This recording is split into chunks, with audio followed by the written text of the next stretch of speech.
আমি মায়েদেরকে অনেক সময় দেখি, অনেক বাড়ির বাবুদেরকে দেখি, বিরাট বড় একটা বাড়ি তৈরি করেছে, নিচ থেকে ওপর পর্যন্ত পাথর লাগিয়ে দিয়েছে, আর বাড়ির প্রধান দরজা মেন গেটের বাইরে দেওয়ালে টাইলস দিয়ে রাধাকৃষ্ণের মূর্তি ছেপে দিয়েছে।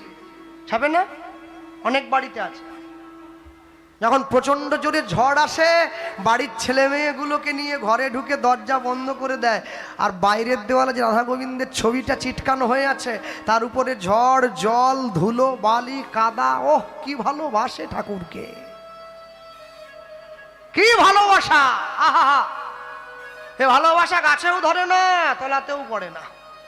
কোন কোম্পানি বানিয়েছে আমি বলতে পারবো না, তবে এইটুকু থালাটা আমি দেখেছি, ওকে ঠাকুরের থালা বলে বলে। এই যে ওতে করে টিয়া পাখিকে খেতে দিলেও তারও পেট ভরবে নি।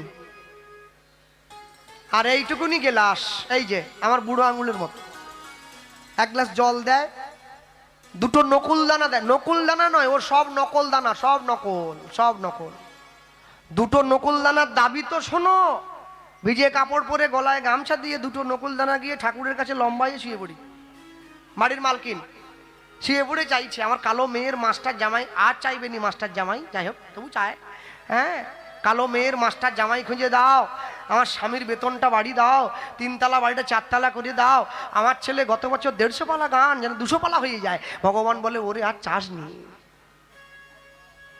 এবারে ক্ষমা দে।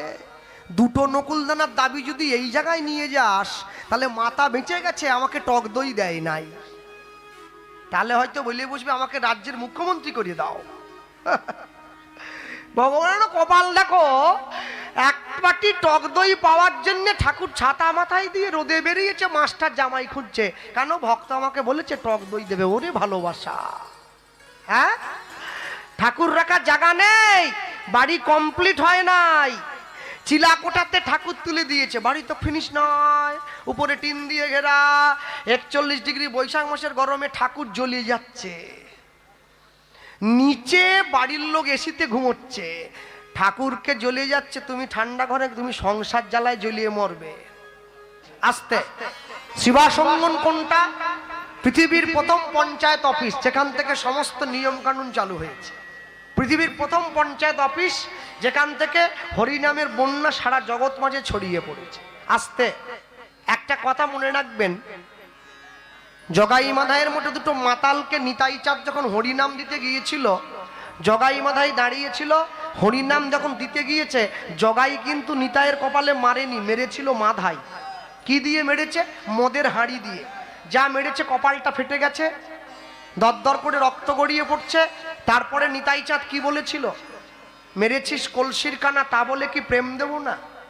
এখন দরদর করে রক্তটা গড়িয়ে পড়ছে, হরিদাস ঠাকুর নিতাই চাঁদের হাত ধরে টেনে নিয়ে চলে যাচ্ছে, ঠাকুর ঘরে চলো, তোমার খেয়ে দিয়ে কাজ নেই, মাতালকে হরিনাম দিতে এসছো। হ্যাঁ, তোমার, তুই কেমন লোক, তুই মাতালকে কেউ নাম দেয়? ওই যে মারলো, রক্ত বেরোচ্ছে। নিতাই চাঁদ বলেছিল, মারুক, একবার কৃষ্ণ বলুক। চলে যাওয়ার পরে জগাই গিয়ে মাধাইয়ের সামনে দাঁড়িয়ে বলেছিল, ভাই, কি বৈষ্ণবের গায়ে হাত তোলাটা কি ঠিক হলো রে? এই ভাই, বৈষ্ণব যে বাড়ির দরজায় এসছিল, তার গায়ে কি হাত তোলাটা উচিত হলো? মাধাই ছুটে গিয়ে জগাইয়ের পা দুটো জড়িয়ে ধরেছে। দাদা, আমি বৈষ্ণবের গায়ে হাত তুলেছি, আমি অন্যায় করেছি, তুই আমায় শাস্তি দে, কিন্তু তুই আমার একটা কথা বলতো, তুই তো আমার বড় ভাই। বলে, হ্যাঁ, এই বাড়ির দরজায় গঙ্গা এসেছে, আজ ডুববো না তো কবে ডুববো?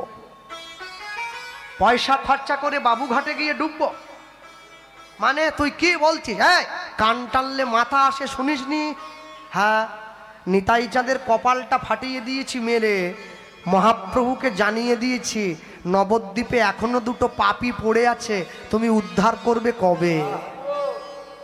নিজের ভাইয়ের রক্ত দেখে ছোট ভাই আমাদের 2 ভাইকে মারার জন্য ছুটে আসবে, আমরা 2 ভাই গিয়ে গৌরের চরণে পড়ব, হরিনাম বলে উদ্ধার হব।